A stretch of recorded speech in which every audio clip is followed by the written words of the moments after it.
Tejas, very good evening to all. I hope कि सभी लोग सेफ्टी के साथ रह रहे हैं एंड अपनी हेल्थ का भी उतना ही ध्यान रख रहे हैं जितनी स्टडी का। ठीक है, तो दोनों ही चीजों का आपको बराबर से ध्यान रखना है। ठीक, थोड़ी सी क्रिटिकल है सिचुएशंस। ठीक है, देख ग्वालियर का अगर मैं हाल बताऊं तो बहुत बुरा है। तो आई होप कि सभी लोग सेफ्टी के साथ रह रहे हैं, प्रिकॉशंस ले रहे हैं। चलो, तो आज हम कुछ न्यूटन लॉज ऑफ मोशन में आगे बढ़ेंगे। ठीक है, कुछ चीजें हम देख रहे थे, जैसे पिछली बार मैं आपको नॉर्मल रिएक्शन बता रहा था इंक्लाइंड सरफेस से। तो ये एंगल हमने थीटा लिया था, हम नॉर्मल रिएक्शन फोर्स को डिस्क्राइब कर रहे थे। ठीक है, तो हमने एक ब्लॉक रख दिया था यहाँ पर m मास का। तो हमने क्या देखा था कि जो नॉर्मल रिएक्शन होता है वो हमेशा परपेंडिकुलर टू दी सरफेस रखता है।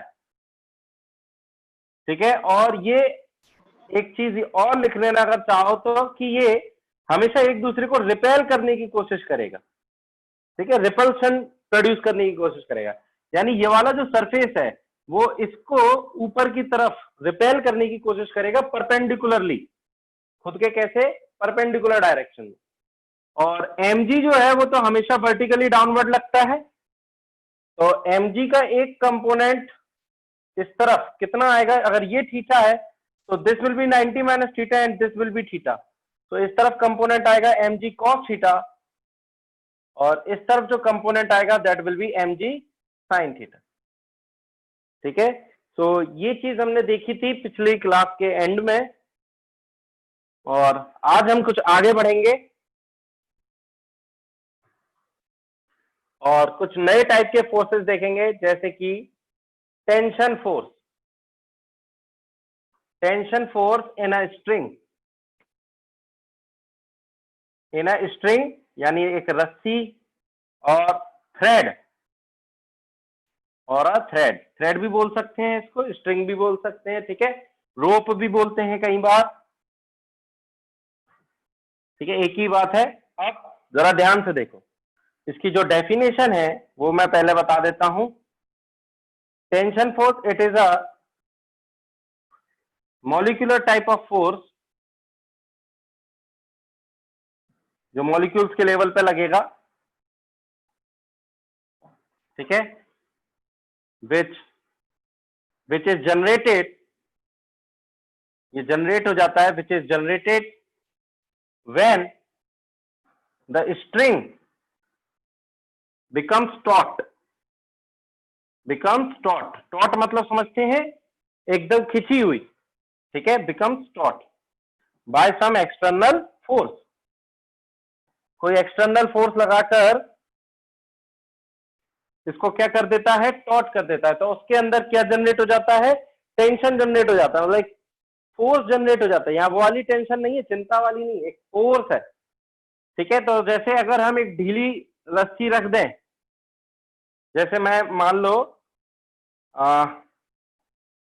चलो ये सोचो, ये सीलिंग है और यहां हमने एक रस्सी जो है वो सीलिंग से अटैच कर दी। ठीक है, मासलेस स्ट्रिंग है। अभी लिखेंगे नहीं, मैं सिर्फ समझा रहा हूं। तो मासलेस स्ट्रिंग है तो इसमें कोई भी टेंशन जनरेट नहीं होगी, टेंशन फोर्स इसमें जीरो रहेगा। लेकिन अगर ये टॉट कंडीशन में आ गई, मान लीजिए कोई मास हमने हैंग कर दिया, तो ये टॉट हो चुकी है, और टॉट की कंडीशन में इसमें अब पूरे में जनरेट हो चुका है टेंशन फोर्स। तो इसका मतलब ये हुआ, जरा ध्यान से देखो, कुछ प्रॉपर्टीज में लिखवा रहा हूं। प्रॉपर्टीज टेंशन फोर्स की, पहला, tension force equal to zero in loose condition.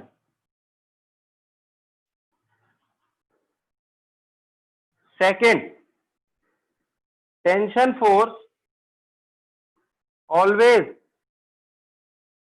Act as a pulling force, act as a pulling force. ठीक है, ऑन द बॉडीज,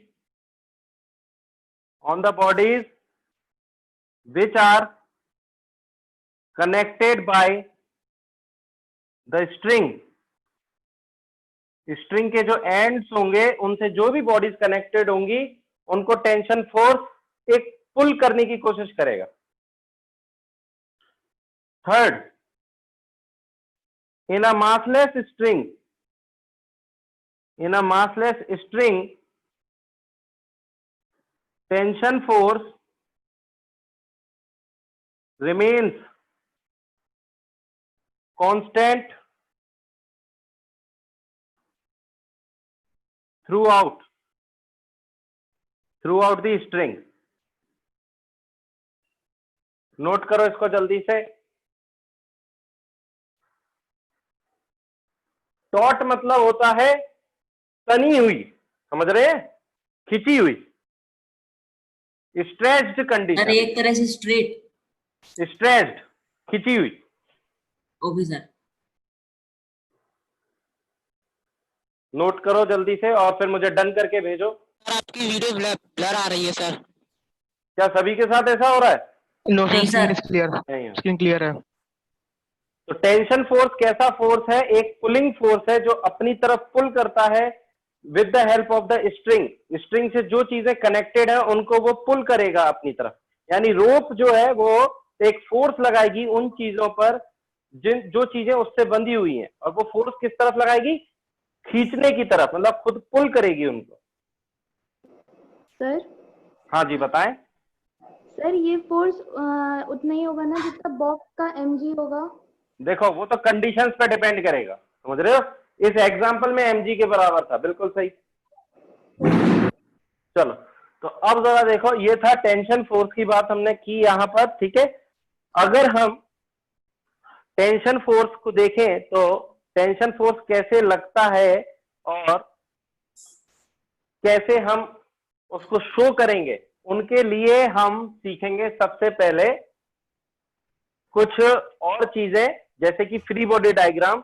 पर फ्री बॉडी डायग्राम से पहले एक तरीके का और फोर्स हम जानेंगे, that is spring force.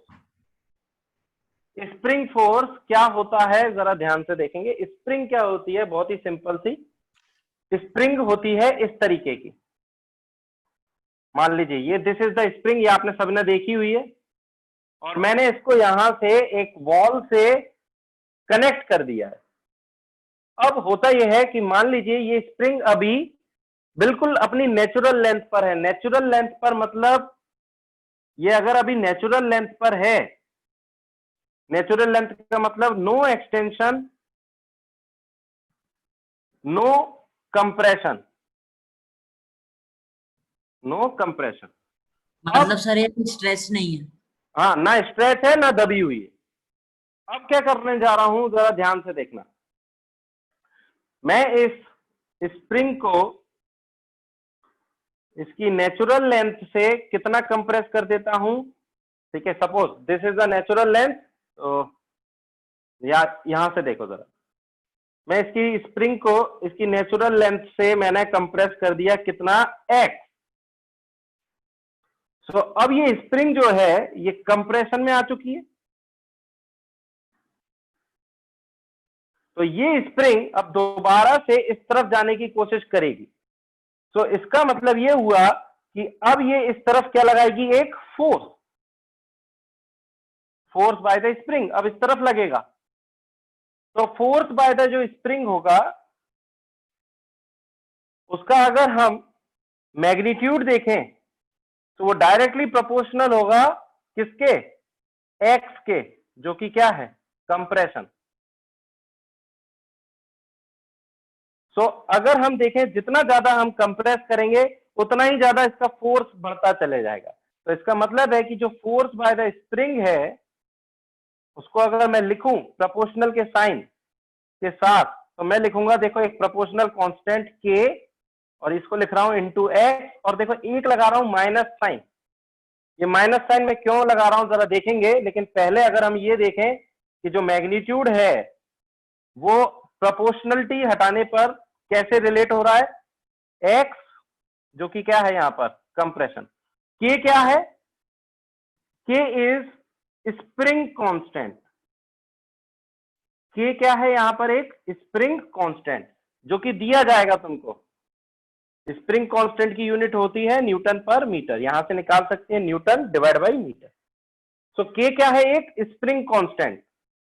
Spring constant के बारे में मैं अभी थोड़ी देर में बता दूंगा, लेकिन अगर आप ध्यान से देखो, मैं एक्सटेंशन अगर कर रहा हूं, स्प्रिंग को मैंने एक्सटेंड किया है, मान लो ये इसकी नेचुरल लेंथ थी, अब मैंने स्प्रिंग को एक्स एक्सटेंड किया, तो अब जो स्प्रिंग है वो इस तरफ फोर्स लगाएगी, फोर्स बाय द स्प्रिंग की डायरेक्शन चेंज, अब वो दोबारा अपनी नेचुरल लेंथ पे आने की कोशिश करेगी। सो अगर हम यहां पर फोर्स बाय द स्प्रिंग देखें, इसका मैग्नीट्यूड, तो अभी भी वो कितना आएगा? के इंटू एक्स, ये हो गया एक्सटेंशन।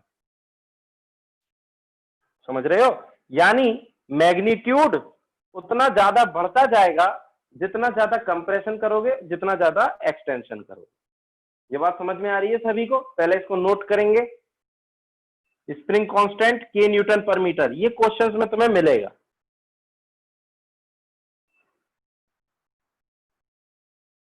नोट करो इसको।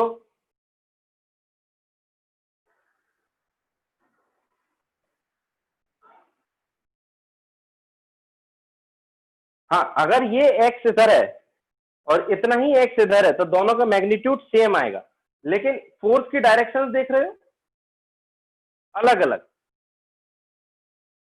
सो अब जरा देखो, so we can say force by the spring is equal to minus sign of k x. X क्या हो सकता है? यहां पर कंप्रेशन भी हो सकता है और एक्सटेंशन भी हो सकता है। अच्छा, माइनस साइन क्यों लगाया है? जरा ध्यान से देखो, minus sign, negative sign shows that force जो होगा always in opposite to x, force is always opposite to x. अगर एक्स इस तरफ है तो फोर्स किस तरफ है? राइटवर्ड। अगर एक्स राइटवर्ड है तो फोर्स किस तरफ लग रहा है? लेफ्टवर्ड। तो इसलिए हमने क्या लगाया है? Negative sign. नोट करेंगे इसको।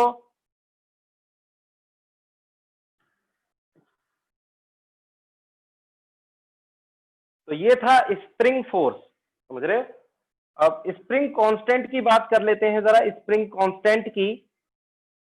तो स्प्रिंग कांस्टेंट जो के है वो क्या है? इट इज अ फैक्टर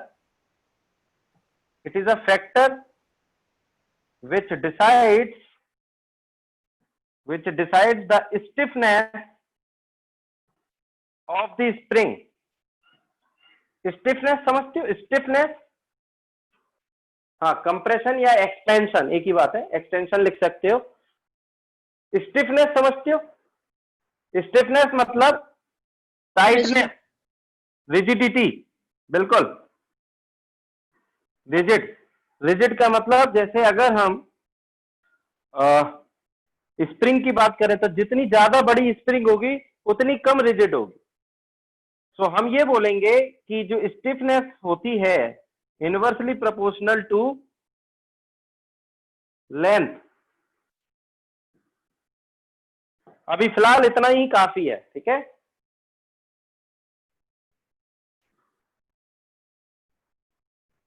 ठीक है, स्टिफनेस जो प्रोपोर्शनलिटी कांस्टेंट है, स्प्रिंग कांस्टेंट, वो inversely proportional to the length of the spring है for the same material, for the same material. इसका मतलब ये हुआ कि अगर एक स्प्रिंग ये है और ये अगर 10 सेंटीमीटर की स्प्रिंग है आयरन की बनी हुई, और एक है तुम्हारे पास 20 सेंटीमीटर की स्प्रिंग आयरन की बनी हुई, तो इसको अगर मैं K2 नाम दे देता हूं, इसका स्प्रिंग कांस्टेंट K1, सो K2 अपॉन K1 यहां रेशो किसके बराबर आएगा? 10 अपॉन 20 के बराबर, यानी 1/2। नोट करो इसको जल्दी से। सर ऐसा क्यों कि ऐसा मतलब इनवर्सली प्रोपोर्शनल? ये एक्सपेरिमेंटल ही है, ठीक है, एक्सपेरिमेंटल। या फिर इसको तुम पढ़ोगे इलास्टिक मॉडुलस में, हुक्स लॉ भी बोलते हैं इसको, ठीक है। तो वो हम देखेंगे नेक्स्ट चैप्टर में जब वो चैप्टर आएगा। फिलहाल के लिए इतना रीजन सर मेरा एक काफी है। डाउट था हाँ बोलो। सर, जब हम किसी स्प्रिंग को कंप्रेस या एक्सटेंड करेंगे हाँ तो वो सर अभी रफ मत वॉल करना। पे भी तो नहीं लगाएगा, कर, वो क्या लगाएगा? कुछ फोर्स वॉल पे भी तो लगाएगा जिससे हाँ हमें लगाएगा ना, अटैक करना है। बिल्कुल बिल्कुल लगाएगा। तो सर हम उस फोर्स को कैसे कैलकुलेट करेंगे? उस फोर्स को कैलकुलेट कैसे करेंगे अभी बताता हूं मैं, फ्री बॉडी डायग्राम से बताऊंगा। पहले फ्री बॉडी डायग्राम सीख लेते हैं।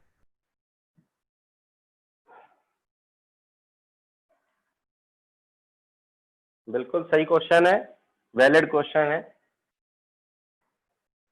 चलो। सर हाँ जी बताओ।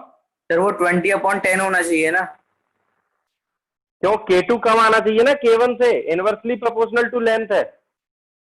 अच्छा सर ठीक है। अब जरा देखो ध्यान से, फ्री बॉडी डायग्राम,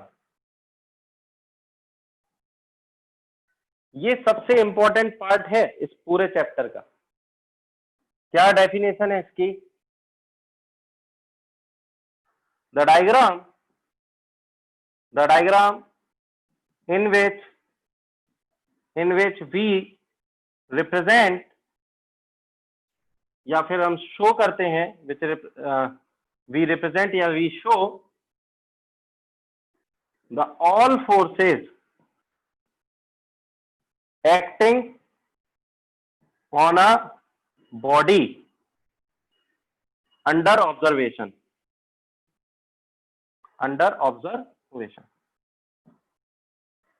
ठीक है। ये इसकी डेफिनेशन है। अब कैसे बनाते हैं जरा ध्यान से देखना। मैं पहले आपको फ्री बॉडी डायग्राम बना रहा हूं। Free body diagram including normal reactions. तो नॉर्मल रिएक्शन फोर्स को इंक्लूड करते हुए जब हम फ्री बॉडी डायग्राम बनाते हैं तो चलो, जैसे कि ये बहुत ही सिंपल सा हमने एग्जांपल ले लिया, एक एम एक स्मॉल एम और ये रखा हुआ है ग्राउंड पर।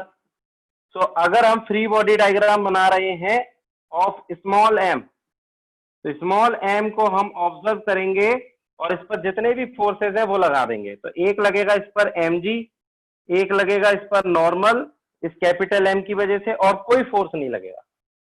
और एक बनाएंगे हम free body diagram of capital M. तो यहां पर कैपिटल एम पर एक लग गया mg और एक लग जाएगा नॉर्मल फोर्स और एक लगेगा नॉर्मल ड्यू टू ग्राउंड। तो ये बन गए फ्री बॉडी डायग्राम। जल्दी से नोट करेंगे, अगर ये सही बना लेते हो तो फिर न्यूटन लॉज ऑफ मोशन में कहीं पर भी कोई दिक्कत नहीं आने वाली। जैसे ही हो जाए डन करके भेजो मुझे। सर नॉर्मल फोर्स सर नीचे क्यों लग रहा है सर? क्यों? ये स्मॉल एम पर किसने लगाया था ये वाला normal? Okay sir, okay sir. Observation यहां पर फ्री बॉडी डायग्राम में ऑब्जर्वेशन बहुत शार्प रखनी होगी, समझ रहे हो? जरा में ही गलती हो जाएगी, अगर एक भी फोर्स छोड़ दिया तो गलत। अब जरा देखो सेकंड एग्जांपल, मान लो कोई इस तरीके का एक हेमिस्फीयर है, ठीक है, और ये एक रॉड रखी है यहां, दिस इज अ रॉड जो इसके ऊपर रखी हुई, ठीक है। यहां एक पॉइंट है कांटेक्ट का, तो जरा ध्यान से देखना, दिस इज द हेमिस्फीयर। सो अगर मुझे इसका फ्री बॉडी डायग्राम बनाना है, ये कैपिटल एम ये स्मॉल एम, सो देखो free body diagram of the rod.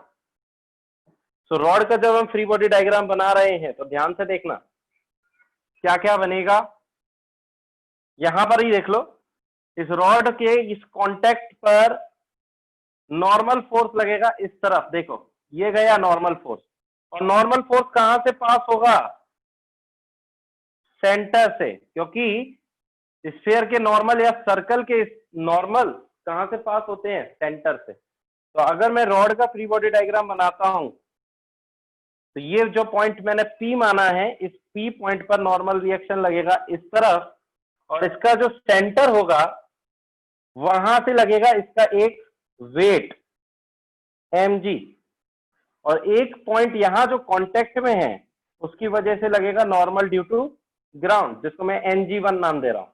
तो देखो ये बन गया ng1 और यहां बन गया ये mg। और कोई फोर्स लग रहा है क्या? और कोई भी फोर्स इसमें नहीं लग रहा है। तो ये बन गया free body diagram of the rod. इसी तरीके से जब हम फ्री बॉडी डायग्राम बनाएंगे ऑफ द स्फीयर, तो ये हमारा स्फीयर है। हाँ जी, तो स्फीयर पर ये जो P पॉइंट की वजह से सर इस जो पर नॉर्मल आपने लेफ्ट क्या हो गया? सर आपने जो लेफ्ट हैंड पे डायग्राम बनाया उसका हेडिंग बता दीजिए एक बार। Free body diagram of rod. और देखो इस रॉड पर इस तरफ लगा था, तो रॉड किस तरफ लगाएगी? नीचे की तरफ। तो ये जाएगा नॉर्मल रिएक्शन यहां से,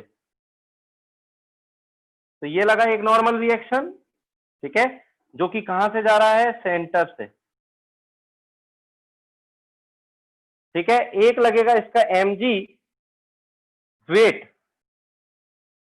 तो ये लगा वेट, ठीक है, नीचे की तरफ, और एक लगेगा नॉर्मल ड्यू टू ग्राउंड, जिसको मैं ng2 नाम दे रहा हूं।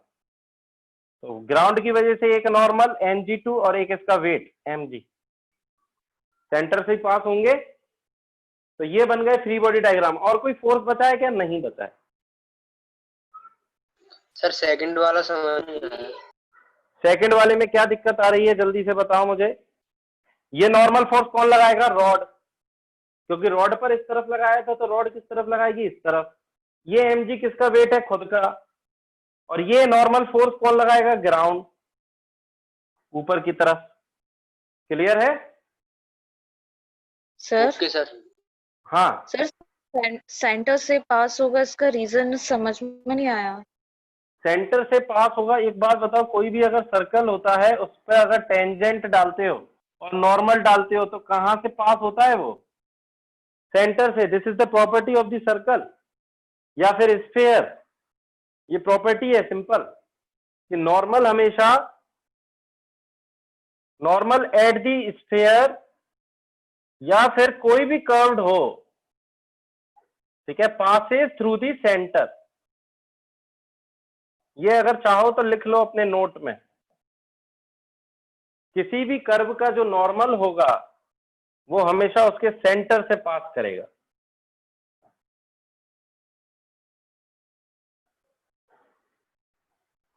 तो देखो ये नॉर्मल, इस नॉर्मल का क्या है? एक्शन रिएक्शन पे है। Free body diagram of rod में क्या दिक्कत आ रही है? एकता। यहां पर ये कांटेक्ट में है, हाँ, तो कांटेक्ट में है, तो कांटेक्ट में लगने की वजह से कौन सा फोर्स लगता है? Normal force. और वो लगता कैसे है? हमेशा सरफेस के परपेंडिकुलर। तो ये जो नॉर्मल फोर्स जा रहा है ये कैसा है? इसके परपेंडिकुलर। और एक इसका खुद का वेट रॉड का, और एक लग रहा है normal reaction due to ground. ये ng1 कौन देगा? ये ग्राउंड देगा, ग्राउंड। यहां से जो कांटेक्ट में है, ये ग्राउंड के जो कांटेक्ट में है उसकी वजह से लग रहा है ng1, और ये परपेंडिकुलर लगेगा ग्राउंड के। ये बात बिल्कुल सही है। चलो, तो ये बना फ्री बॉडी डायग्राम इस पूरे सिस्टम का। सर रॉड का जो mg है वो उसके सेंटर पे ही लगेगा? हाँ, रॉड के सेंटर पे लगेगा, बिल्कुल। और सर आपने ये लिखवाया normal of curve, sir parabola का सेंटर कहाँ होता है फिर? पैराबोला का सेंटर नहीं होगा। मैं बताऊंगा उसके बारे में कैसे करना है उस चीज को, कि अगर कोई पैराबोला है तो एक्चुअल में ये क्या होता है, पैराबोला के हर जगह पर ऐसे ऐसे सर्कल्स बनते हैं डिफरेंट डिफरेंट रेडियस के। तो अगर तुम यहां नॉर्मल डालोगे तो इसका इधर मैच करेगा, इसका इधर मैच करेगा। तो ये चीज देखेंगे हम कि कैसे सेंटर्स को डिफाइन किया जाता है। पर स्फीयर या फिर सर्कल, उनका सेंटर एक ही होता है। पैराबोला में सेंटर बदलते जाएंगे।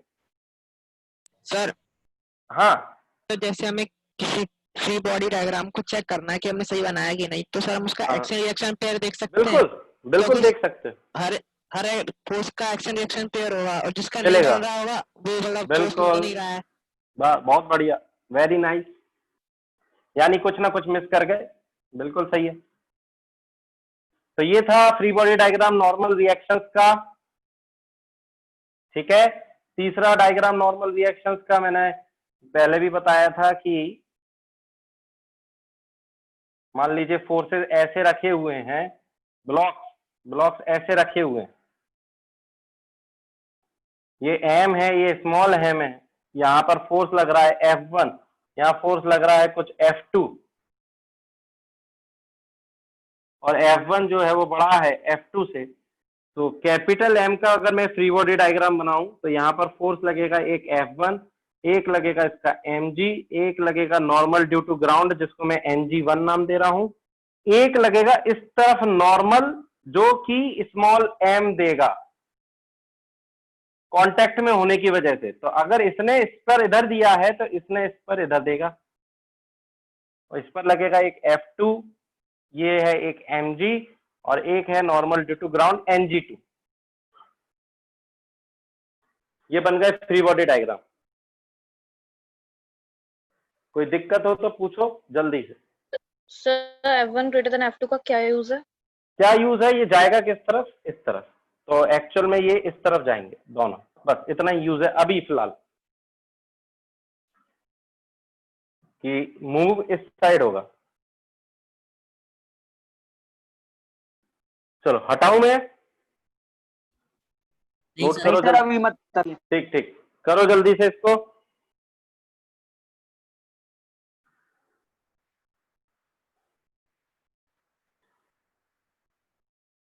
सर मेरा एक क्वेश्चन हाँ बोलो। स्प्रिंग से सर।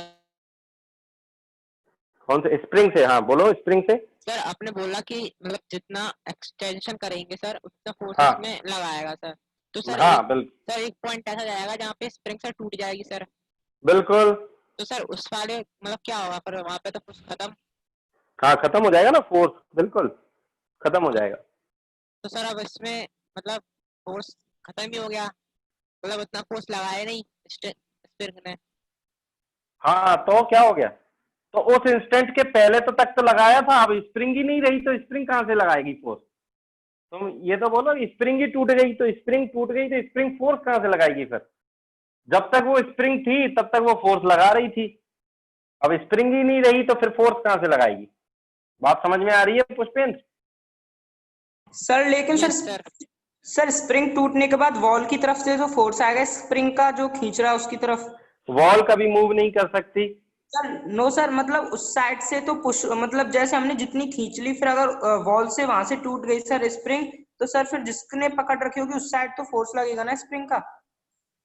हाँ तो वॉल पे तो लगेगा क्योंकि वॉल पर स्प्रिंग अभी भी है, पर जो स्प्रिंग टूट चुकी है वो थोड़ी फोर्स लगा पाएगी, इसका तो फोर्स जीरो ही हो जाएगा। Okay okay sir. Sir sir हाँ। स्ट्रिंग और कितने सर स्प्रिंग में कुछ डिफरेंस होता है सर? दोनों चीज सेम होती हैं? स्प्रिंग और स्ट्रिंग में डिफरेंस है। स्ट्रिंग सिंपल सी एक थ्रेड होती है और स्प्रिंग है इस तरीके की होती है। नहीं सर ऐसे नहीं, मतलब सर न्यूमेरिकल्स में। अभी बताता हूँ, अभी बताऊंगा अच्छा सर। सारी चीजें। सर अच्छा अब सुनो जरा, एक स्फीयर है और इसको हमने एक ऐसी खाई टाइप की, समझ रहे, जैसे मारियो वगैरह में खेला होगा तुम लोगों ने, बीच में आती है ना, इसमें फंसा दिया। तो इस पर जो नॉर्मल रिएक्शन बनेंगे, देखो ये कांटेक्ट में आ गया, यहाँ पर एक यहाँ कांटेक्ट में आ गया, इसका मास कितना है m, इसका सेंटर है यहाँ। तो मैंने आपको बताया कि जो भी नॉर्मल रिएक्शंस होंगे वो कहां से पास करेंगे? इसके सेंटर। इसका जो नॉर्मल रिएक्शन होगा वो इसके सेंटर से ही पास करेगा ऑलवेज। तो इसको तुम नाम दे देना कुछ भी n1, इसको नाम दे देना कुछ भी n2, ठीक है, और एक इसका वेट लगेगा mg। तो ये बनेगा इसका फ्री बॉडी डायग्राम। अच्छा अगर अब तुम ध्यान से देखो, ड्यू टू सिमेट्री में अगर है तो n1 बराबर क्या होगा? n2। Magnitude wise. ये बनाओ एक डायग्राम। सर यहाँ mg तो अनपेयर्ड हो गया। अच्छा, mg कौन लगा रहा है? बॉल। mg कौन लगा रहा है? सर अर्थ सॉरी। तो फिर तो अर्थ पे तो अभी भी लगेगा ना। ओके। चलो सर अर्थ कांटेक्ट में ही नहीं है तो मतलब अर्थ कैसे लगा रहा है फोर्स? अच्छा, ग्रेविटेशनल फोर्स के लिए कांटेक्ट होना जरूरी है। उसका सर एक्शन रिएक्शन के लिए तो जरूरी है ना सर। अच्छा, क्या बात कर रहे हैं, सच में? एक्शन रिएक्शन पेयर के लिए कांटेक्ट होना जरूरी है, ये कहां लिखा है? ग्रेविटेशनल फोर्स जब इस पर अर्थ ने लगाया नीचे की तरफ, तो ये अर्थ पर कहां लगाएगा? ऊपर की तरफ। और ग्रेविटेशनल फोर्स के लिए कांटेक्ट होना जरूरी नहीं है, क्या दिक्कत है इसमें? ये बिल्कुल गलत थ्योरी तुम्हारी कि एक्शन रिएक्शन पेयर होने के लिए कांटेक्ट होना ही जरूरी है, बिल्कुल गलत है। नॉर्मल रिएक्शन का अगर एक्शन रिएक्शन पेयर बनाना है तो कांटेक्ट होना जरूरी है। देखो इसका रिएक्शन कौन कहां झेलेगा?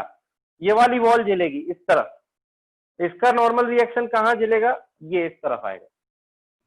तो ये बन गया एक्शन रिएक्शन पेयर, और ये बन गया एक्शन रिएक्शन पेयर, और ये बन गया एक्शन रिएक्शन पेयर। सर हाँ सर मुझे पिछले वाले क्वेश्चन में से एक डाउट है सर। बोलो। सर वो बॉक्स में सर नीचे mg लग रहा था और सर हाँ। ऊपर ng1 लग रहा था सर। हाँ तो सर वो दोनों इक्वल होंगे तो सर बिल्कुल इससे होंगे। n इक्वल टू m आ जाएगा सर। ऊपर तो अच्छा। केवल n लगना चाहिए ना सर। अरे ng1 है और नीचे mg है, तो ये ng1 मतलब समझ क्या रहे हो तुम? सर ये g की नॉर्मल, वैल्यू तो अरे ये नॉर्मल ड्यू टू ग्राउंड का शॉर्ट फॉर्म लिखा हुआ है ng। समझ गए? Yes sir. ये n मल्टीप्लाई g नहीं है, ये लिखने का तरीका होता है normal due to ground. Clear? वरना तुम इसको काट दो, n into g equal to m into g, ये काट दिए तुमने, ये थोड़ी है। यही डाउट आ रहा था। बहुत बढ़िया, कमाल का कॉमन सेंस पाया है। चलो अब जरा टेंशन का देखते हैं, ठीक है? Free body diagram including tension, including tension. तो टेंशन का फ्री बॉडी डायग्राम देखते हैं, जरा देखो। सिंपल सा पहला केस ले रहा हूं।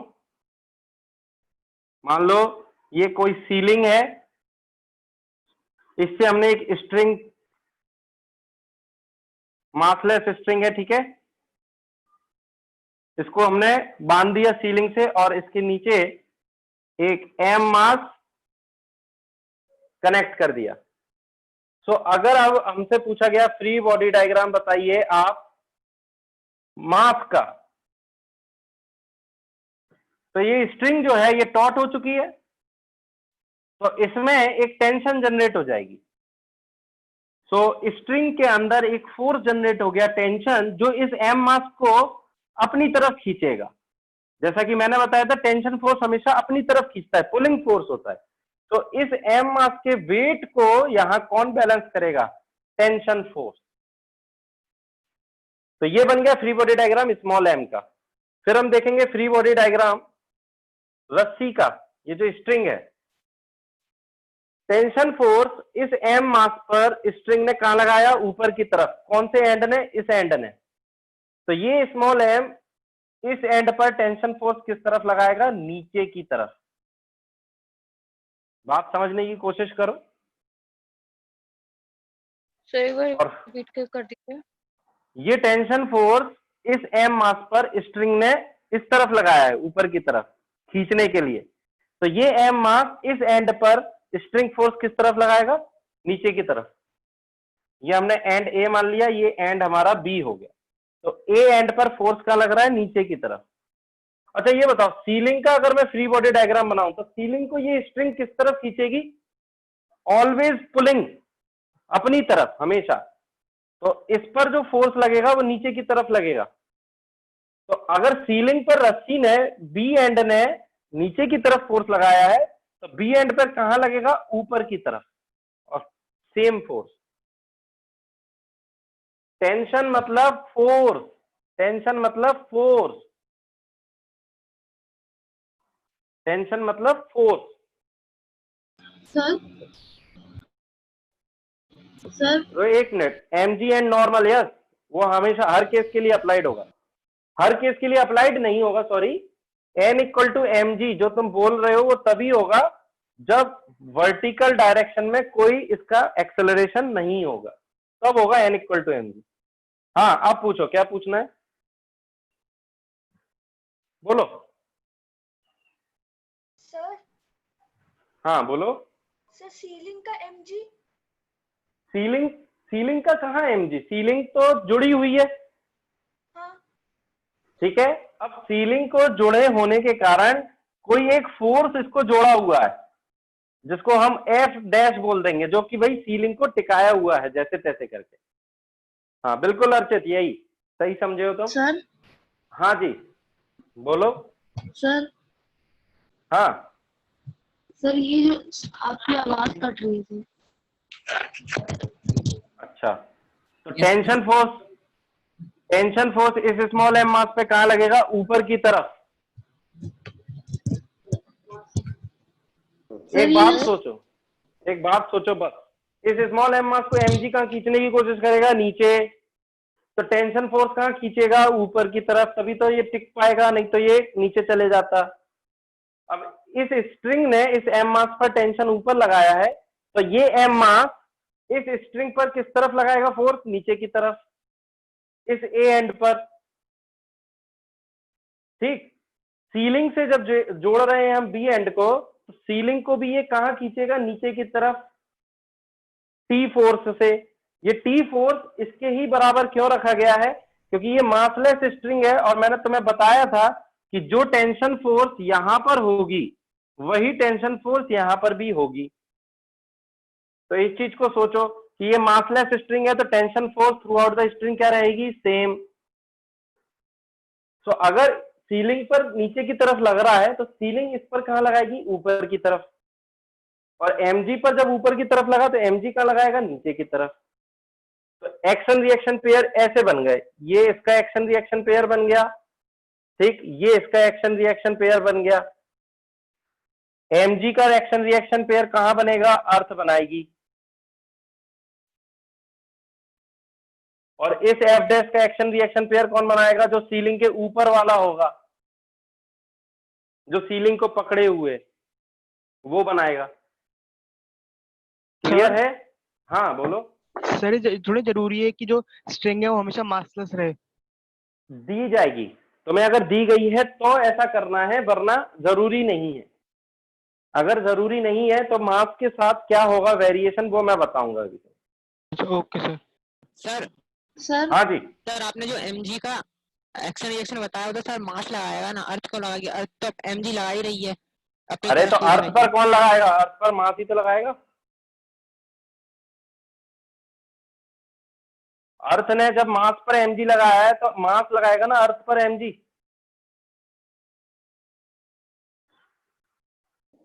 सर बोलो। सर जैसे बॉक्स का जो आपने फ्री बॉडी डायग्राम बनाया है उसमें जो टेंशन जो स्ट्रिंग है वो ऊपर की तरफ लगा रही है वो mg की इक्वल लगेगी ना? हाँ बिल्कुल। तो सर ये एक्स्ट्रा टी क्यों लगाया है ए पॉइंट पे स्ट्रिंग पे? ये स्ट्रिंग पर फोर्स लगेगा। एक बार बताओ, स्ट्रिंग ऑब्जेक्ट नहीं है क्या? सर लेकिन उस पे जो टेंशन यानी उस पे जो फोर्स लगेगा बॉक्स से वो mg तो लगेगा, अलग से टी कैसे लग गया? अच्छा, m पे एक mg कौन लगा रहा है ये बताओगे? mg कौन लगा रहा है? सर अर्थ का वो फोर्स लगाएगा ना? अर्थ लगा रही है ना? Yes sir. तो अब mg लगा रही तो ये नीचे चले जाना चाहिए था। नहीं सर वो तो स्ट्रिंग ने ऊपर की तरफ टेंशन लगा लिया, तो वो अलग से टी बॉक्स कैसे लगा रहा है? बॉक्स ने तो अपना mg लगा लिया ना, जिसके रिस्पॉन्स में स्ट्रिंग ने अरे टी लगाया। ये किसने लगाया है? ये वाला टेंशन किसने लगाया है? बाय द स्ट्रिंग, ये लगाया। अब मुझे ये बताओ, स्ट्रिंग का कौन सा एंड जुड़ा हुआ था इस एम से? A and. तो जब ए एंड ने टेंशन फोर्स ऊपर लगाया है तो ये ब्लॉक इस टेंशन को जो स्ट्रिंग ने लगाया है उसका रिएक्शन नहीं देगा इसको, ये टेंशन कौन लगाएगा? By the small block. नहीं आया समझ? सर ये जो टी लग रहा है नीचे की तरफ वो mg के बराबर होगा क्या, यानी मैग्नीट्यूड? हाँ हाँ बिल्कुल। अच्छा ओके सर। चलो सर फिर जो बी पॉइंट पे टेंशन, इसका मतलब ऊपर की वॉल लगाएगी। हाँ तो ऑब्वियस सी बात है, बिल्कुल सही बोल रहे हो। और सर फिर जो उस पे लगेगा, थ्रेड पे जो टेंशन लगेगा वो कौन लगाएगा फिर? ये थ्रेड पर सीलिंग लगाएगी। थ्रेड पर सीलिंग लगाएगा और सीलिंग पे thread. Okay sir. Sir ceiling पे जो ऊपर F फोर्स लग रहा है वो एक बार एक्सप्लेन करना। वो एफ फोर्स कौन लगाएगा? ऊपर वाला जो सीलिंग के ऊपर सीलिंग को पकड़े हुए है। Okay sir. चलो ठीक है, अब जरा ध्यान से देखो सेकंड डायग्राम।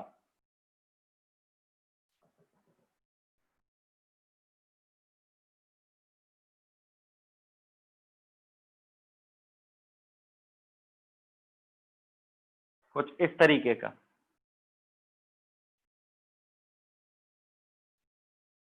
ये कैपिटल एम, ये स्मॉल एम, ठीक है, और ये कैपिटल M1, ये स्ट्रिंग्स है, ठीक है, ये सीलिंग है।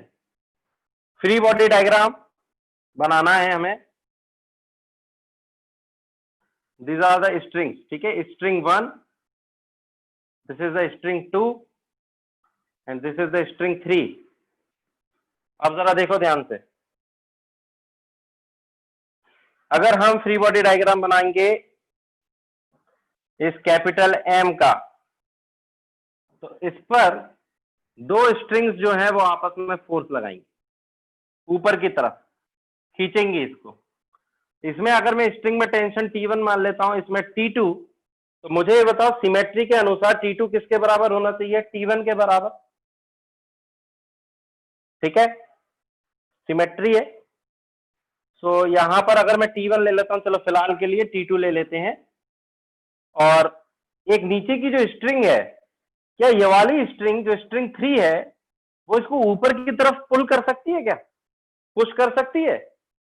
कभी नहीं कर सकती।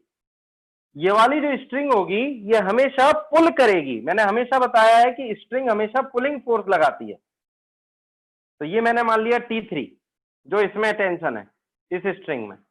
ये बन गया free body diagram capital M का। फ्री बॉडी डायग्राम अब मैं बनाने जा रहा हूं इस स्मॉल m का, या चलो कैपिटल M1 का,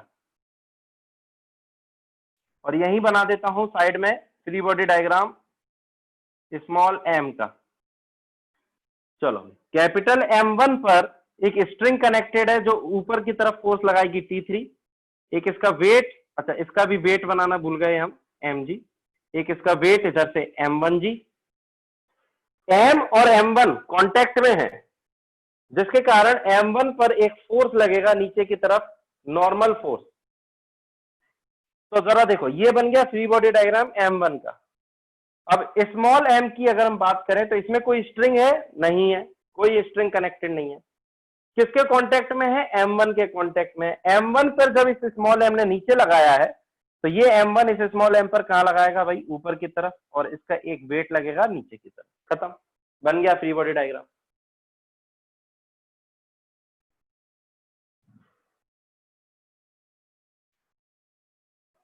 नॉर्मल इन दोनों के कांटेक्ट की वजह से नहीं आएगा एक साथ, इन दोनों की कांटेक्ट की वजह से।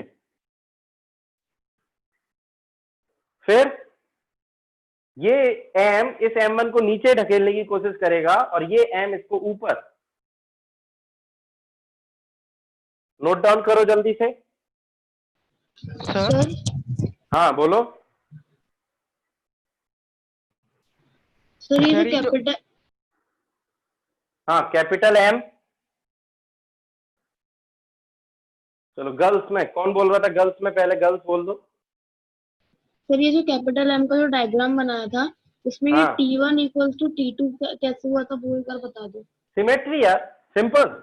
ये दोनों स्ट्रिंग्स में अगर मैं तुमसे पूछूं कि इसमें T1 माना है, इसमें T2, तो इसमें तुम T1 भी तो मान सकते थे, इसमें T2। सिमेट्री ही तो है। Okay sir. चलो या हाँ सर हमने सर T3 को सर नीचे क्यों माने सर M में? एम जी हमेशा नीचे लगता है, एकता ये सबको पता है। हाँ तुम बताओ। सर मैं बोल रहा हूँ कि सर T3 को सर नीचे क्यों माना है M में? T3 हमेशा कैसा फोर्स होता है? टेंशन फोर्स हमेशा कैसा फोर्स होता है बताओ? एक मिनट। हाँ हाँ बहुत बढ़िया, पता नहीं कहाँ ध्यान है। टेंशन फोर्स हमेशा पुलिंग फोर्स होता है। पुलिंग पुलिंग पुलिंग मतलब अपनी तरफ खींचने वाला। तो फिर T1 T2 को सर ऊपर के लिए अच्छा ओके सर समझ गया। ओके सर कमाल करते हो। Tension force always act towards string, string की तरफ एक्शन रिएक्शन टेंशन। पेयर क्या होंगे? अब चलो एक्शन रिएक्शन पेयर छोड़ो, तुम इन तीनों के फ्री बॉडी डायग्राम बनाने के बाद अब तुम्हें जरूरत नहीं पड़ेगी कि आप इन स्ट्रिंग्स के भी डायग्राम बनाओ, क्योंकि क्वेश्चंस में कहीं नहीं पूछा जाएगा। लेकिन अगर बनाना चाहते हो तो बहुत आसान है। T3 का अगर मैं बनाना चाहूँ स्ट्रिंग 3 का फ्री बॉडी डायग्राम, तो यार एक बात बताओ, इस पर नीचे की तरफ लगा है तो इस पर ऊपर की तरफ लगेगा। इस M1 पर इसने ऊपर की तरफ लगाया है तो M1 कहाँ लगाएगा? नीचे की तरफ। ये किसने लगाया? By the capital M। ये लगाया by the capital M1। T1 को अगर देखोगे स्ट्रिंग 1 को, तो स्ट्रिंग 1 पर सीलिंग को ये नीचे खींचेगा, सीलिंग को ये नीचे खींचेगा तो सीलिंग इसको कहां खींचेगी? ऊपर की तरफ। कितना फोर्स लगाकर? T1। M पर जब ये ऊपर खींच रही है तो M इसको कहां खींचेगा? नीचे। इसी तरीके से स्ट्रिंग 2 की बनेगी, यहां T2 और यहां T2। खत्म।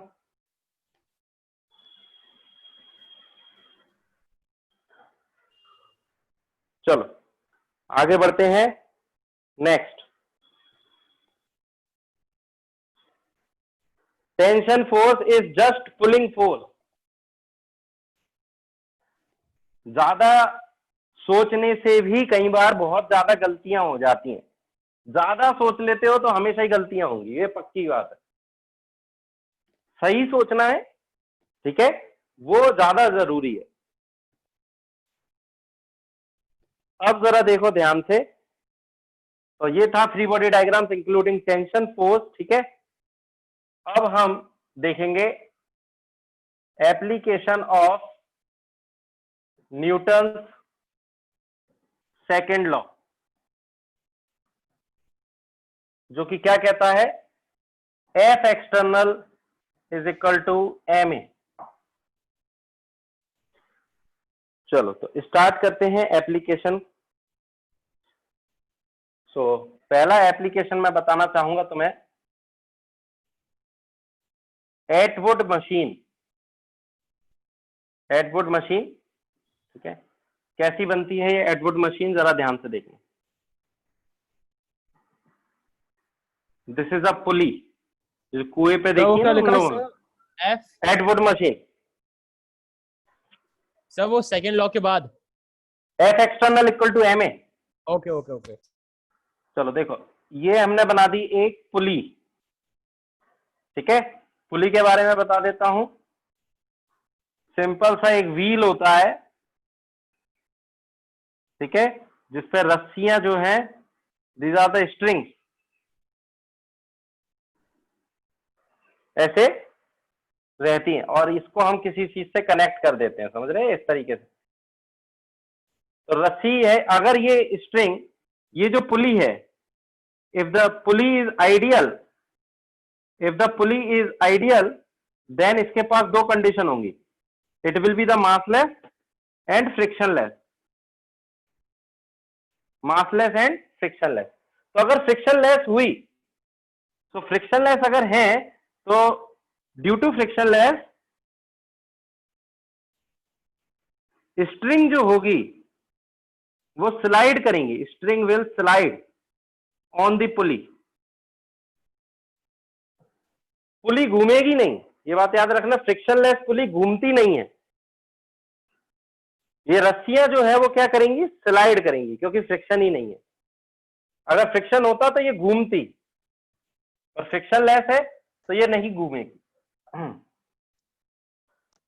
तो ये है कुछ चीजें पुली के बारे में। अब हम एडवुड मशीन देखते हैं क्या होती है।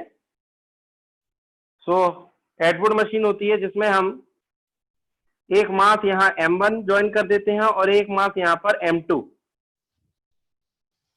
तो देखो जरा, हमने इस पुली को आइडियल पुली लिया है, आइडियल पुली है। सो अगर हम देखें ध्यान से तो ये एक पूरी स्ट्रिंग है।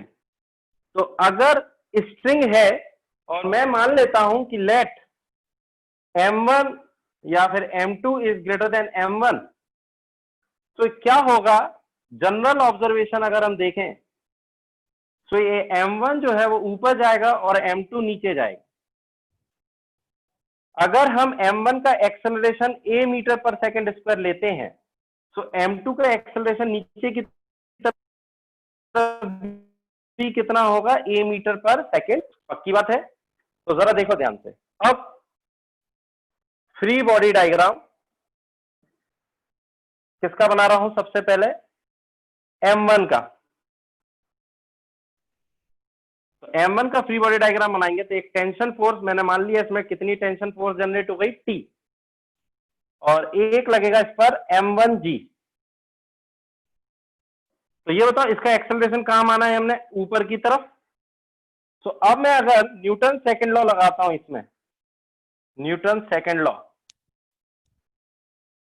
जिसको हम बोलेंगे F external is equal to mass into acceleration. तो बताओगे जरा नेट एक्सटर्नल फोर्स कितना रहेगा एक्सेलरेशन की डायरेक्शन में। टेंशन ऊपर ले जाना चाह रहा है, M1G इधर नीचे ले जाना चाह रहा है, तो T minus M1G that is equal to M1 into A। ये आ गई हमारे पास इक्वेशन 1। ये किसके लिए लगाया हमने, M1 वाले के लिए। ठीक इसी तरीके से अगर मैं फ्री बॉडी डायग्राम बनाता हूं M2 वाले के लिए। सर ये समझ में नहीं आया। अच्छा ये बताओ जरा, अगर ऊपर 40 न्यूटन है और नीचे 20 न्यूटन है, नेट फोर्स कितना लगेगा ऊपर की डायरेक्शन में, बताओ। 20 न्यूटन। 20 न्यूटन कैसे निकाला, 40 माइनस 20। उसी तरीके से अगर टेंशन ऊपर है, M1G नीचे खींच रहा है, तो नेट फोर्स कितना होगा, T माइनस M1G। आया समझ, आगे सर। आगे। अब जरा M2 का फ्री बॉडी डायग्राम देखो। Hello sir. हाँ बोलो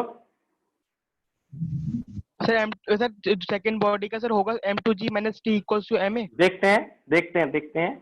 इस पर लगेगा एक नीचे M2G फोर्स और एक लगेगा टेंशन फोर्स। ये जा रहा है नीचे A एक्सेलरेशन से। सो अगर हम यहां पर न्यूटन सेकंड लॉ लगाएं इस केस के लिए, तो न्यूटन सेकंड लॉ जब मैं लगाऊंगा तो फिर से क्या लिखूंगा, F external that is equal to mass into acceleration. तो एक्सेलरेशन इसका नीचे की तरफ है, तो नीचे की तरफ एक्सटर्नल फोर्स कितना आ जाएगा, M2G minus T that is equal to M2 into A। This is equation 2।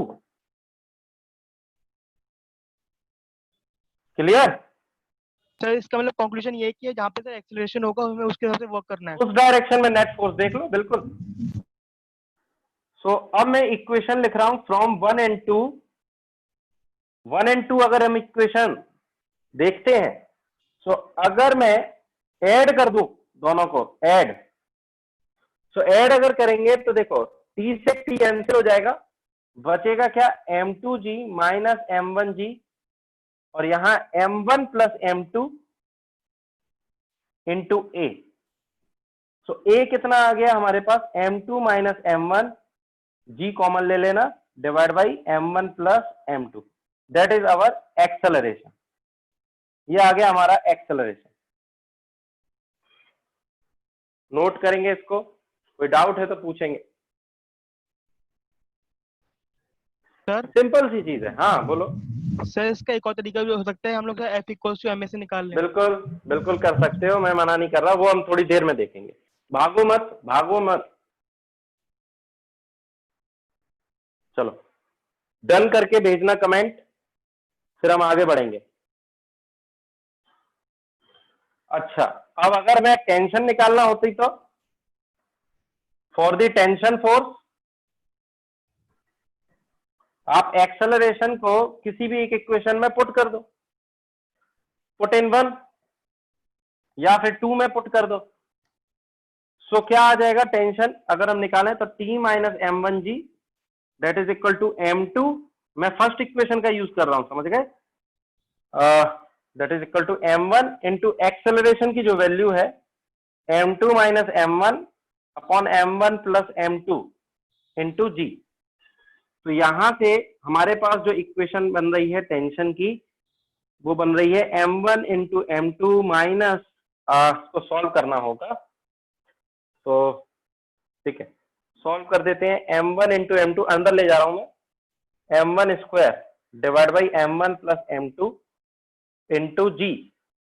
So tension जो आएगी m1g plus m1 m2 into g upon m1 plus m2 minus, देखो काफी लेंदी पड़ रहा है, इससे अच्छा और थोड़ा दूसरा तरीका भी था पर ठीक है कर लेते हैं इसको खत्म। m1 m2 minus m1 square divide by m1 plus m2 into g.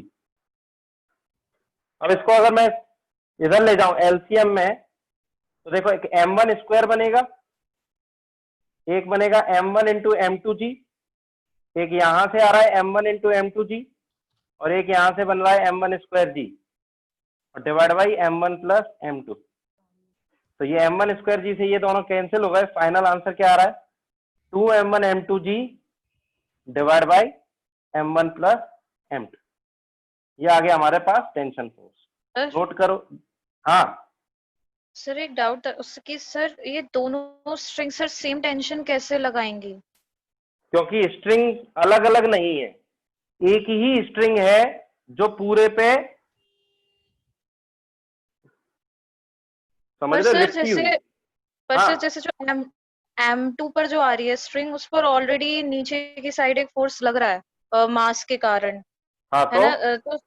तो सर फिर जो उसका खींचने की जो पावर होगी सर वो तो लेस हो जाएगी नहीं, ना? ऐसा कुछ नहीं है, ऐसा कुछ भी नहीं, अपने मन से कोई कंसेप्ट ना बनाए, इसमें सिर्फ खींचने की पावर एक ही रहती है और जो रहेगी सेम रहेगी थ्रू आउट द स्ट्रिंग, समझ गए। अगर स्ट्रिंग बदलती है तो पावर बदलेगी वरना नहीं बदलेगी, क्लियर, चाहे उससे कोई मास कनेक्टेड हो या ना हो। चलो हटा रहा हूं अब मैं इसको पूरे को, डन। 2 मिनट रुक जाइए। हाँ लिख लो। सो प्लीज अपने मन से कोई कंसेप्ट ना बनाए।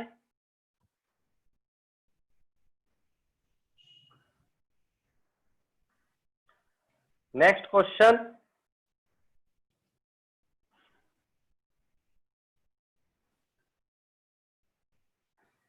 One kg, 2 kg, 3 kg, 6 Newton. जब तक कुछ नहीं दिया गया है सरफेस के बारे में या स्ट्रिंग्स के बारे में, always take as a ideal case, ठीक है। तो बार बार लिखने की जरूरत नहीं पड़नी चाहिए कि फ्रिक्शनलेस है, आइडियल स्ट्रिंग है, अगर कुछ नहीं दिया तो आइडियल ही है सारी चीजें। तो अब हमसे पूछा गया फाइंड द एक्सेलरेशंस ऑफ ब्लॉक।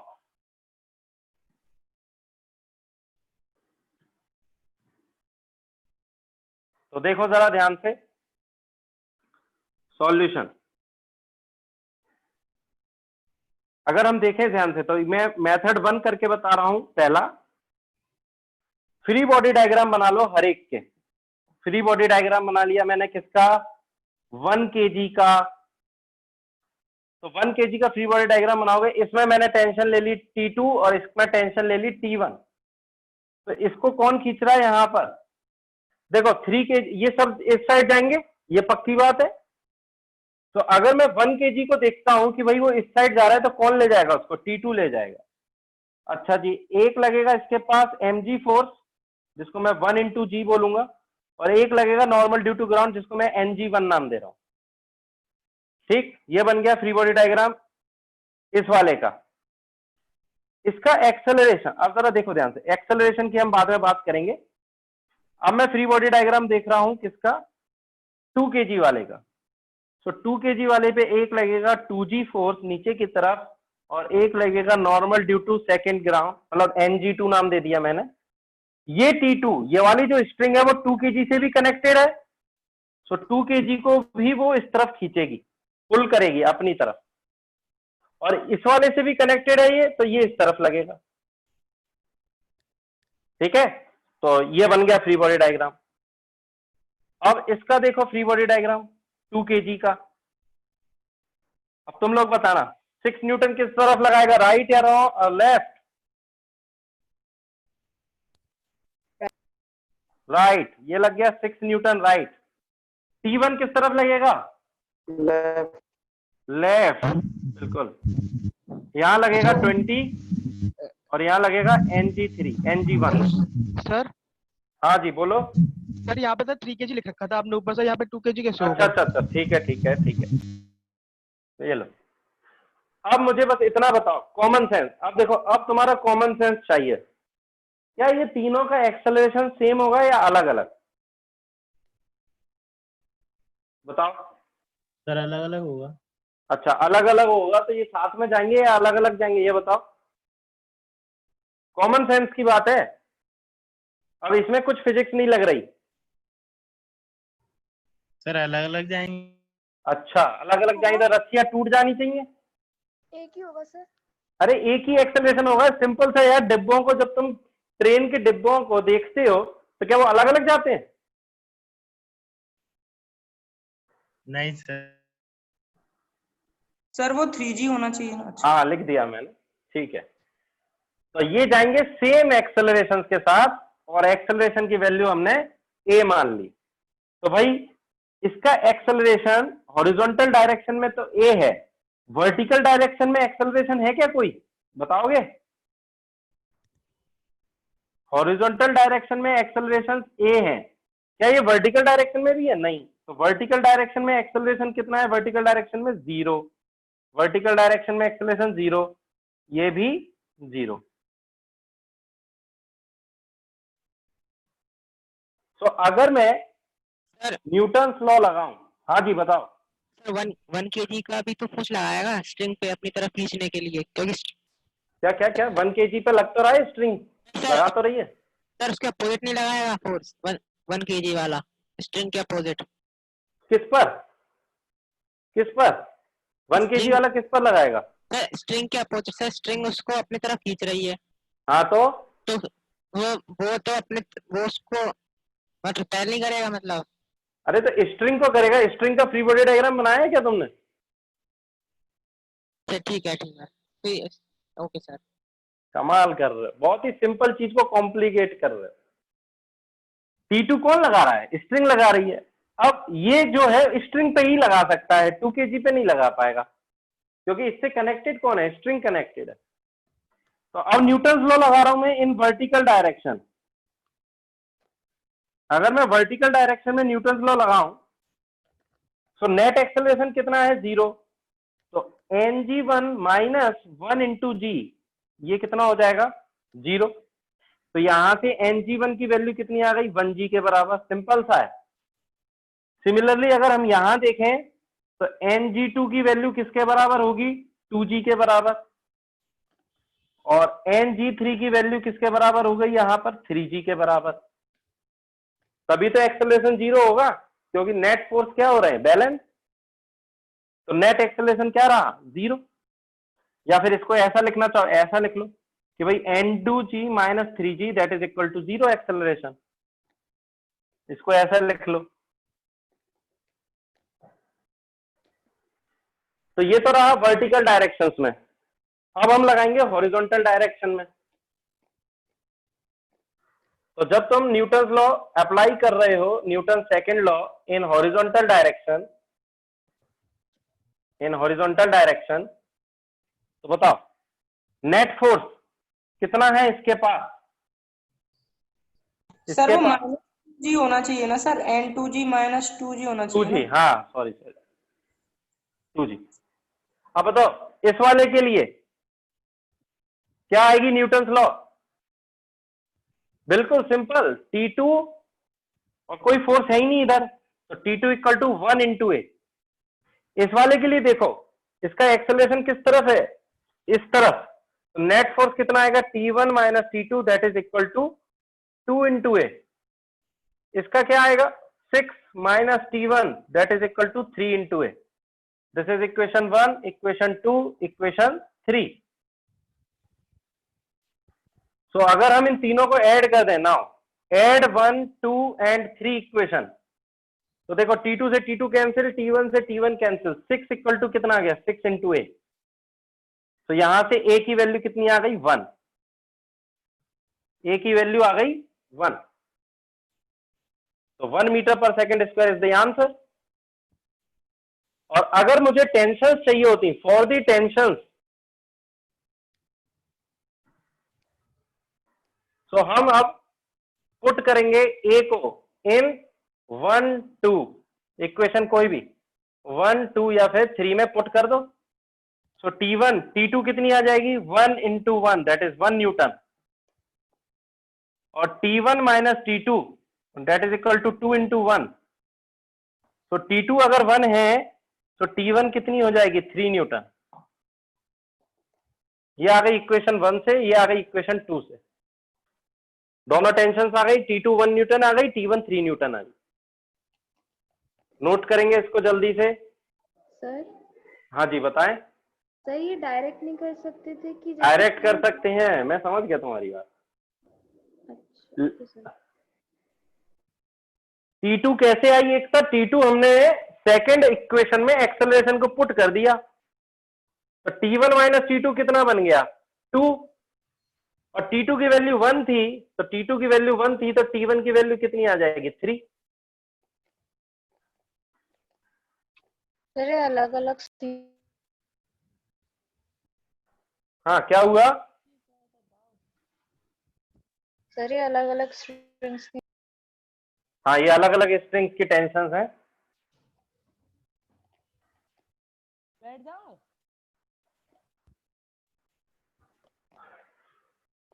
चलो, सो अगर हम एक्सेलरेशन की बात करें, for the acceleration only, not the tension, not the tension,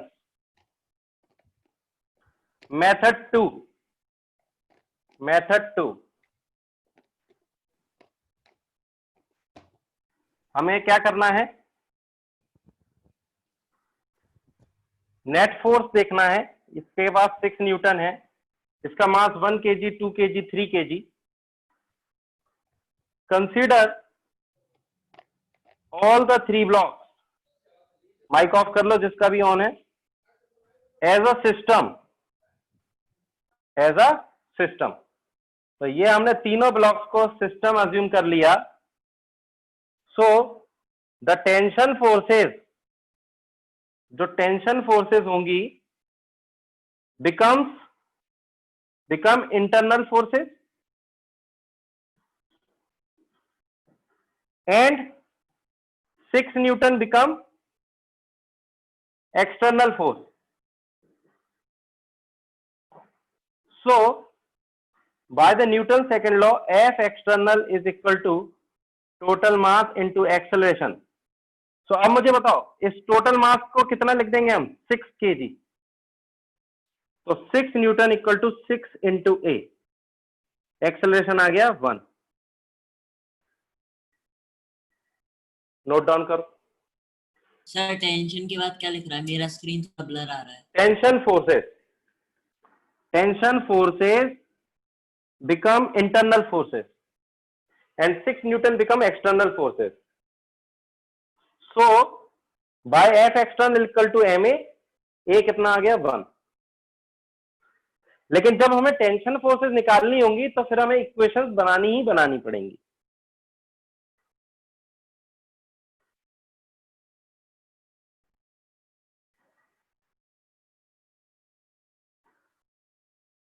नहीं बस इतना ही मेथड काफी है।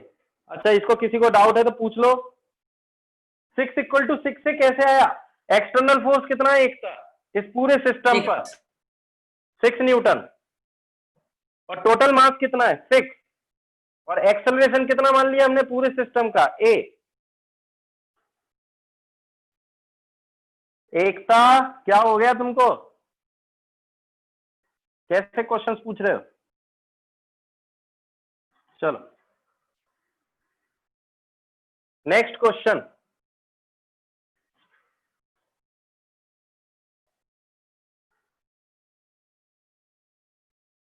सपोज करो ये पुली है,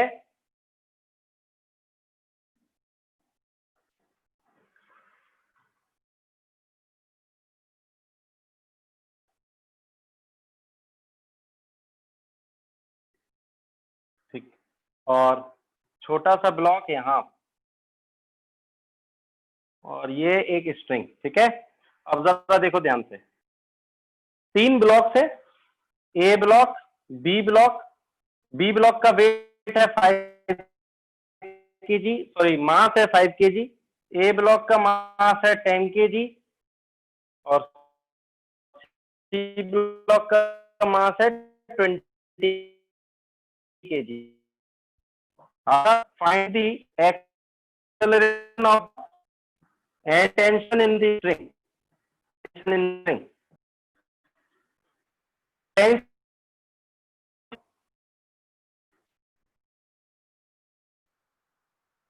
ठीक है, तो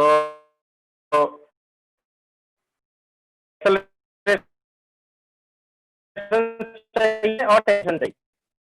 सर आपकी वॉइस क्लियर नहीं आ रही है। बॉडी डायग्राम, इसके बिना तो सकता। अच्छा, वॉइस क्लियर नहीं आ रही है। इससे वॉइस क्लियर नहीं है सर आपकी। ओके ओके, एक मिनट, स्क्रीन ब्लर हो गई है sir. Yes sir, screen blur हो गई है।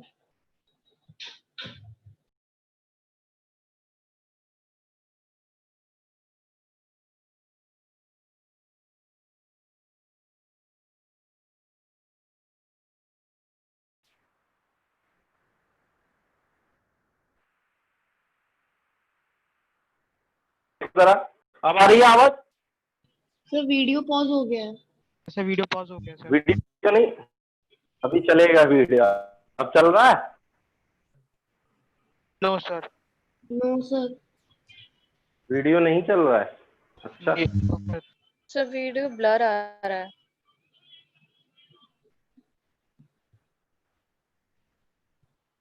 अभी भी वो चल तो रहा है कि सर स्क्रीन ब्लर हो रही है सर। सर स्क्रीन ब्लर है।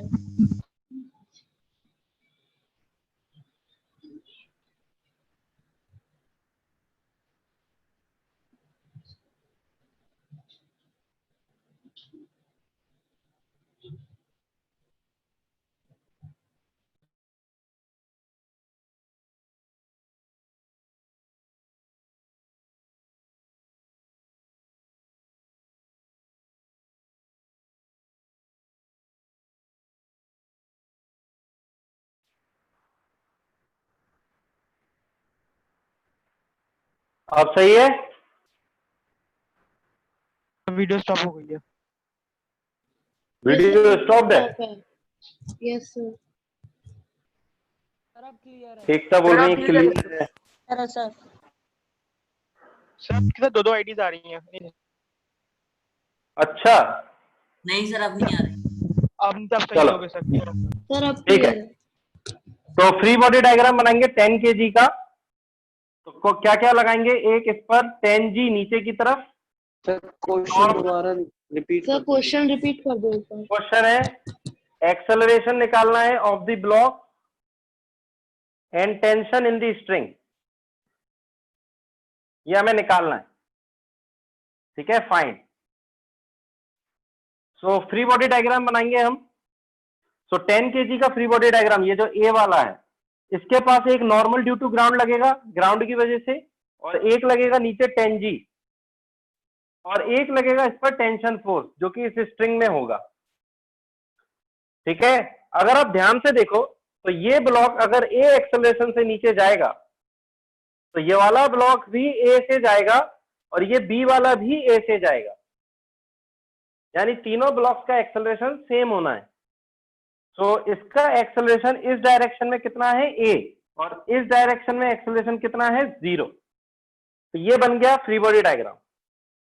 अगर हम अब बी वाले का फ्री बॉडी डायग्राम बनाए, बी वाले का, अच्छा देखो नॉर्मल फोर्स भी पूछ लेंगे, वो नॉर्मल फोर्स कितना लग रहा है बी पर, ये भी पूछ सकते हैं।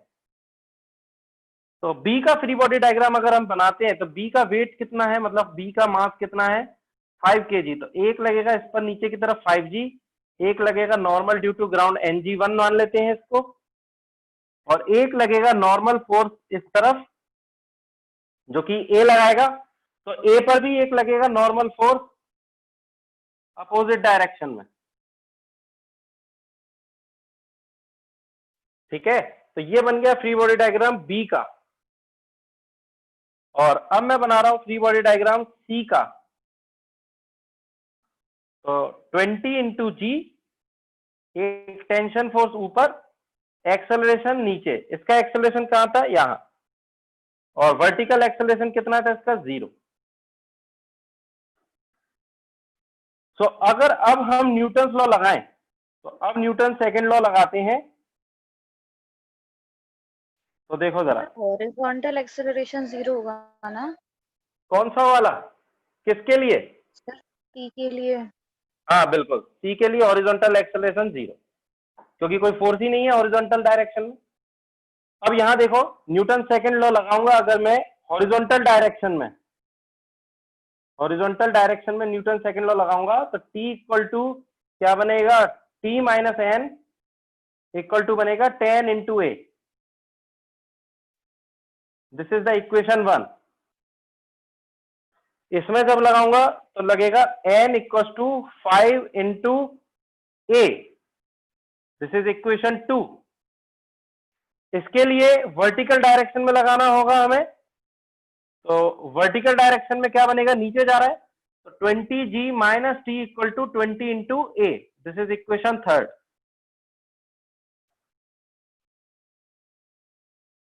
क्लियर? अब जरा सभी को ऐड कर दो, ऐड 1 2 एंड 3। तो सबको ऐड करोगे तो देखो t से t कैंसिल, n से n कैंसिल, बचेगा क्या 20g, 20g that is equal to 10 plus 5 15 plus 20 that is 35। So कितना आ गया है, यहां से 5 से जाएगा तो 4g/7, this is our acceleration. आपकी वॉइस क्लियर नहीं आ रही है। अरे हाँ सर, आवाज क्लियर नहीं आ रही है। तुम्हारी भी सही आई, तुम तक सर नोट आपकी कर। वॉइस क्लियर नहीं है। जी सर, आपकी वॉइस क्लियर नहीं है सर।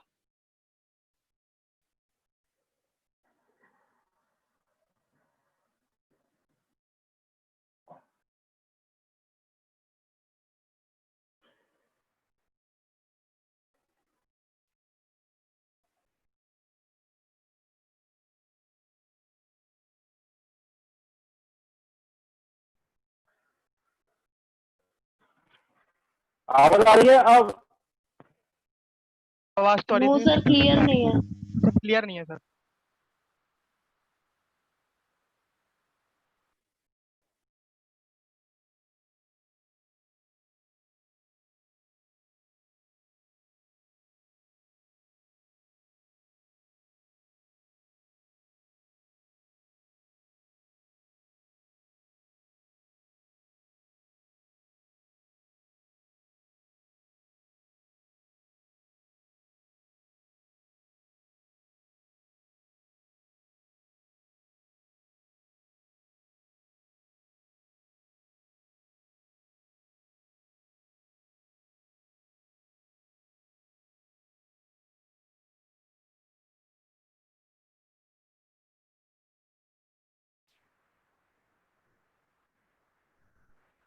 अब बताओ, आवाज साफ आ रही है? यस सर, अब क्लियर है आवाज। यस सर, क्लियर है। तो जल्दी से इसको नोट करो।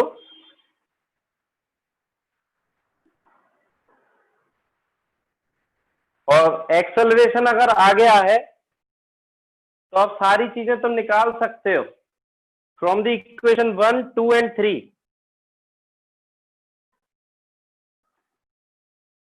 तो अगर आपने नॉर्मल फोर्स पूछा है तो नॉर्मल फोर्स कितना आ जाएगा, N is equal to 5 into 4G/7।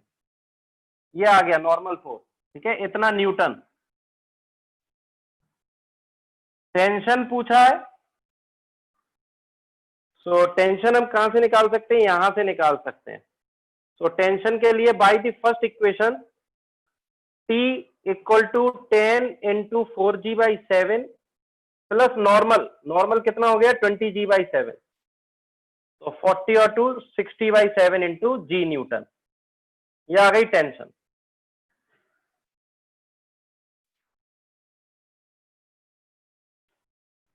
Sir हाँ जी, सर जो ए था उसमें आपने सर हॉरिजॉन्टल डायरेक्शन के अलोंग लगाया था फोर्स, बिल्कुल बिल्कुल। उसे वर्टिकल में लगा सकते थे सर, NG माइनस सी 10। के लिए वर्टिकल में लगाया था और बाकी दोनों के लिए हॉरिजॉन्टल में लगाया था।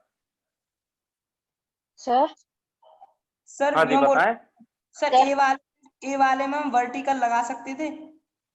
बिल्कुल लगा सकते थे, लेकिन वर्टिकल लगा के फायदा क्या मिल रहा है, कुछ नहीं। इसका जो नॉर्मल है वो 4 इसके बराबर आ जाता, बस और क्या, 10G के बराबर। इसका नॉर्मल आ जाता 5G के बराबर। सर सर हाँ डी में जो n की वैल्यू 5 आ रही थी सर, हम उस हाँ वैल्यू को फर्स्ट इक्वेशन में रख सकते थे ना, जैसे t माइनस हाँ, तो 5 वही इज किया, इक्वल। बिल्कुल वही किया है हमने। चलो अब देखो जरा ध्यान से, क्वेश्चन है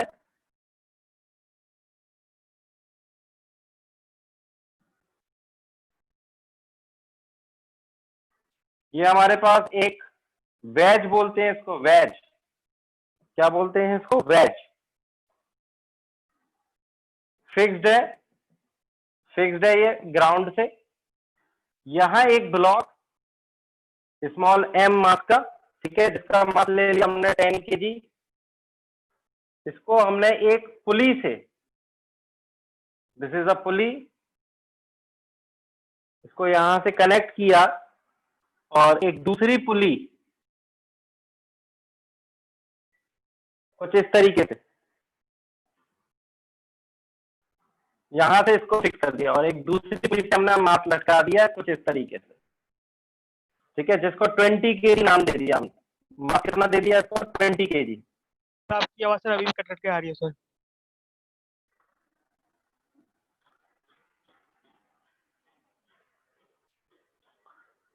So this is 30 degree. Pulley sir आपने जो दूसरी पुली लगाई है वो एक तो 20 kg से, दूसरी सर किससे कनेक्ट है? दूसरी हवा में, हवा में सर? दूसरी हवा में, हाँ। Okay sir. ठीक, अब सारी चीजें आइडियल है, हाँ, मूवेबल है, this is movable and this is fixed. अब जरा ध्यान से देखो, आपसे पूछा है find acceleration of the block and tension in strings.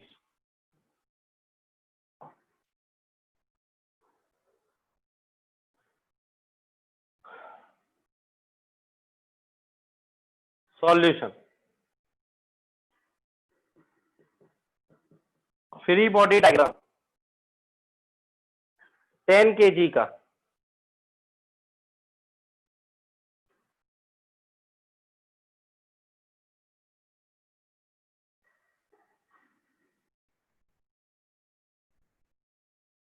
kg का फ्री बॉडी डायग्राम जब बनाएंगे तो इसमें एक टेंशन मान ली हमने।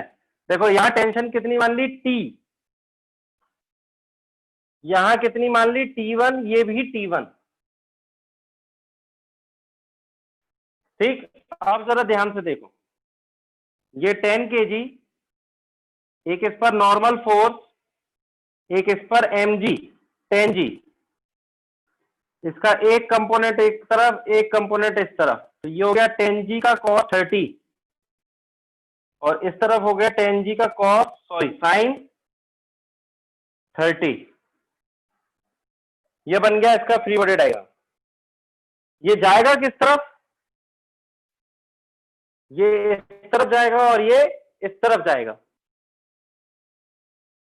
तो इसका एक्सेलरेशन a1 और इसका एक्सेलरेशन कुछ a2, दोनों बराबर नहीं होंगे, कुछ भी हो सकते हैं, बराबर भी हो सकते हैं, नहीं भी हो सकते, कोई जरूरी नहीं है कि बराबर हो।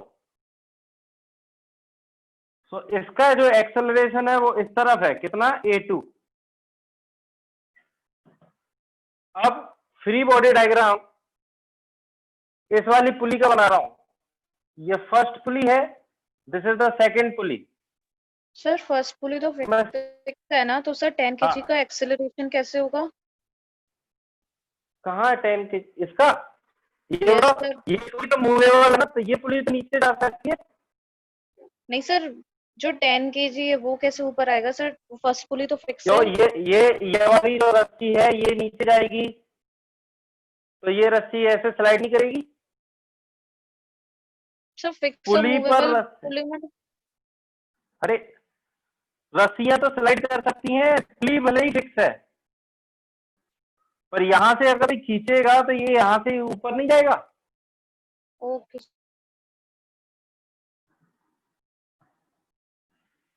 अब जरा देखो सेकंड पुली का अगर फ्री बॉडी डायग्राम बनाए,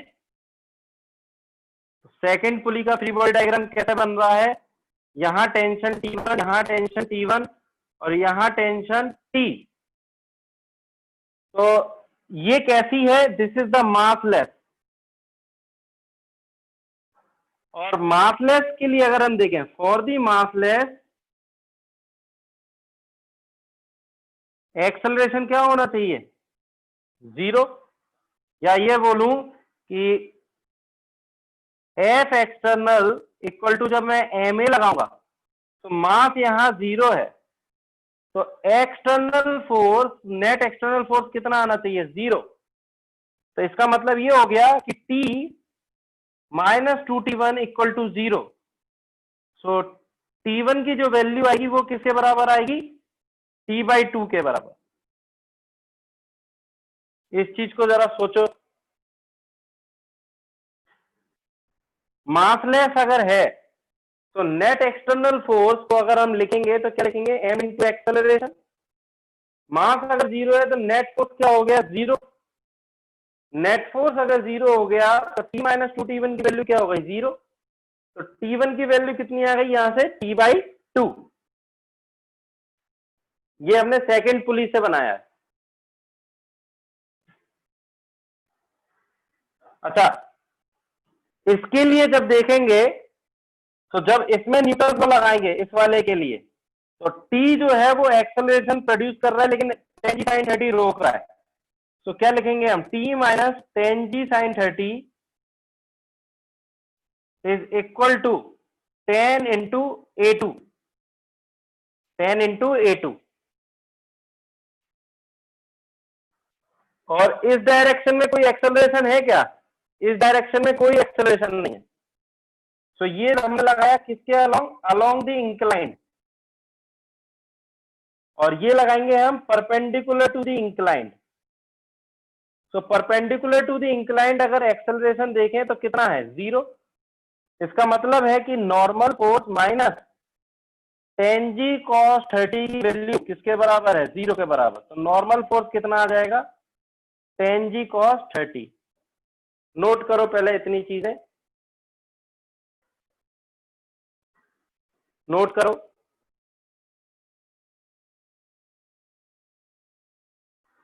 काफी इंपॉर्टेंट चीजें चल रही हैं।